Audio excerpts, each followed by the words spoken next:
బ్రహ్మశిరాస్త్రం ఎందుకు నిషేధించబడింది? మహాభారత యుద్ధంలో బ్రహ్మాస్త్రం గురించి మనందరికీ తెలుసు.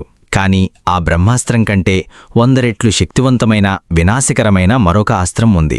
అదే బ్రహ్మశిరాస్త్రం. దీనిని ప్రయోగిస్తే సృష్టి సర్వనాశనమైపోతుందని, అసలు ఈ అస్త్రాన్ని మళ్లీ ఎవరూ ప్రయోగించకూడదని స్వయంగా వేదవ్యాసుడు మరియు దేవతలు ఎందుకు నిషేధించారు? దీని వెనుక ఉన్న భయంకరమైన అసలు కథ ఏంటి? మహాభారత యుద్ధం ముగిసింది. కాని ఆ యుద్ధం కంటే భయంకరమైన మహాప్రళయం ఒకటి రాబోయింది. సాక్షాత్తు భూమండలమే బూడిదే అయిపోయే పరిస్థితి వచ్చింది. దానికి కారణం బ్రహ్మశిరాస్త్రం. బ్రహ్మాస్త్రం కంటే 100 రెట్లు శక్తివంతమైన ఈ ఆయుధాన్ని అశ్వత్థామ, అర్జునుడు ఒకరిపై ఒకరు ప్రయోగించుకున్నారు. మరి ఆ తర్వాతేం జరిగింది? అసలు ఈ అస్త్రాన్ని సృష్టిలోనే ఎందుకు శాశ్వతంగా నిషేధించారు? చాలామంది బ్రహ్మాస్త్రమే అత్యున్నతమైనది అనుకుంటారు. కాని బ్రహ్మాస్త్రానికి అప్గ్రేడెడ్ వర్షన్ ఈ బ్రహ్మశిరాస్త్రం. బ్రహ్మదేవుడి 4 తలలకు ప్రతీకగా దీని ముఖభాగంలో 4 తలల అగ్నిజ్వాలలు ఉంటాయి. దీనిని ప్రయోగిస్తే సాధారణ బాణంలా కాకుండా కోట్ల కొద్దీ పిడుగులు, ఉల్కలు ఆకాశం నుండి పడతాయి. ఇది ఏ ప్రాంతంలో అయితే పడుతుందో అక్కడ రాబోయే 12 సంవత్సరాల పాటు వర్షాలు పడవు. గడ్డిపోచ కూడా మొలవదు.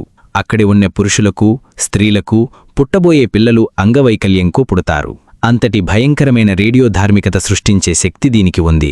మహాభారత యుద్ధం 18వ రోజు రాత్రి అశ్వత్థామ తీవ్రమైన కోపంతో పాండవుల శిబిరంపై దాడిచేసి నిద్రపోతున్న ఉపపాండవులను అంటే పాండవుల 5 కొడుకులను దారుణంగా చంపేస్తాడు.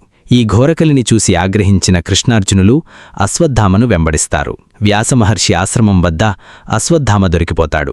పాండవుల నుండి తప్పించుకోవడానికి వేరే దారిలేక అశ్వత్థామ ఒక గడ్డిపోచును చేతిలోకి తీసుకుని దానికి బ్రహ్మశిరాస్త్రాన్ని అభిమంత్రించి అపాండవాయ అంటే పాండవ వంశమే లేకుండా పోవుగాక అని ప్రయోగిస్తాడు. అశ్వత్థామ ప్రయోగించిన అస్త్రం సృష్టిని దహించివేస్తూ దూసుకురావడం చూసి శ్రీకృష్ణుడు అర్జునుడిని హెచ్చరిస్తాడు. అర్జున, దీనికి విరుగుడు కేవలం బ్రహ్మశిరాస్త్రం మాత్రమే. ద్రోణాచార్యుడు నీకు కూడా దీనిని ఉపదేశించాడు కదా, వెంటనే ప్రయోగించు అంటాడు. అర్జునుడు లోక కళ్యాణం కోసం ఆ అస్త్రాన్ని శాంతింపజేయాలనే సంకల్పంతో తన వద్ద ఉన్న బ్రహ్మశిరాస్త్రాన్ని ప్రయోగిస్తాడు. ఆ 2 మహా అస్త్రాలు ఆకాశంలో ఒకదానికొకటి ఎదురుపడినప్పుడు కోట్లాది సూర్యుళ్ళు ఒక్కసారిగా పేలిపోతే ఎంత వెలుతురు వేడి వస్తుందో అంత భయంకరమైన పరిస్థితి ఏర్పడింది. భూమి కంపించింది, సముద్రాలు ఉప్పొంగాయి. ఈ 2 అస్త్రాలు గనక ఢీకొంటే సృష్టి అంతమైపోతుందని గ్రహించి సాక్షాత్తు వేదవ్యాస మహర్షి మరియు నారద మహర్షి ఆ 2 అస్త్రాల మధ్యలో వచ్చి నిలబడతారు.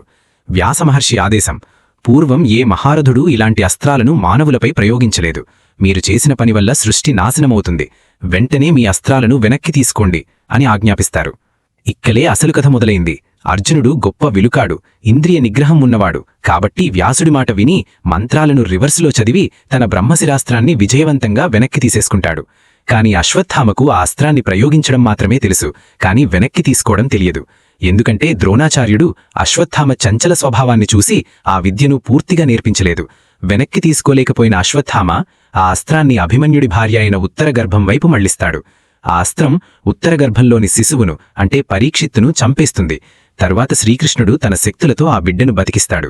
నిషేధానికి కారణాలు: నియంత్రణ లేకపోవడం. ఒకసారి ప్రయోగిస్తే వెనక్కి తీసుకోలేని ఆయుధాలు ఎంత ప్రమాదకరమో అశ్వత్థామ నిరూపించాడు. వంశనాశనం మరియు రేడియేషన్. ఇది కేవలం శత్రువులను మాత్రమే కాదు, రాబోయే తరాలను అంటే గర్భంలోని శిశువులను కూడా నాశనం చేస్తుందని దేవతలు గ్రహించారు. ప్రకృతి వినాశనం.